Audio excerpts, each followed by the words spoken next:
দেখো বন্ধুরা, ফোন নিয়ে খেতে বসলে কি আর খাওয়া হয়? মানে সে পিঁপড়ের মতো করে খাই, অথচ ওর সাথে আমি খেতে বসেছি, আমার খাওয়া হয়ে গেছে, আর দেখো ও পিঁপড়ের মতো টুকটুক টুকটুক করে খাচ্ছে।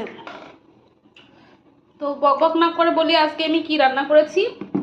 এই যে রুটি, প্রথমেই দেখাই। এই যে রুটি হটপটে রয়েছে, আমাদের খাওয়া হয়ে গেছে, আমি বেশি করে করে রাখলাম, পরে খাবো। এই যে পিঁপড়ে খাচ্ছে এখন টুকুস টুকুস করে, ঠাকুর। আর এই যে এখানে আলু, পেঁয়াজ, টমেটো দিয়ে তরকারি করেছি, আর একটু ধনেপাতা লাস্টে দিয়ে দিয়েছি, বেশ ভালো লাগলো রুটির সাথে।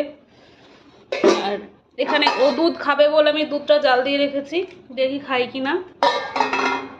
এখানে রয়েছে একটু বাঁধাকপি, অনেক দিন পরে বাঁধাকপি মানে পেয়েছি, কালকে দিয়ে আমি রান্না করেছিলাম, গতকালকের খিচুড়ি রয়েছে একটুখানা, এই যে অল্প একটু, যদি খাই খাবে, না খাই না খাবে। তো কেমন লাগছে খেতে তরকারিটা? ভালো লাগছে।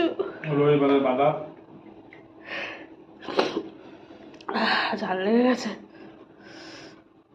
তো আমার তো খাওয়া কমপ্লিট, চলো আমার বরমশাই খেতে থাকুক আর তোমরা আমাদের ভিডিওটা দেখতে থাকো। কি ব্যাপার, ক্যামেরা খোলা কেন আজকে?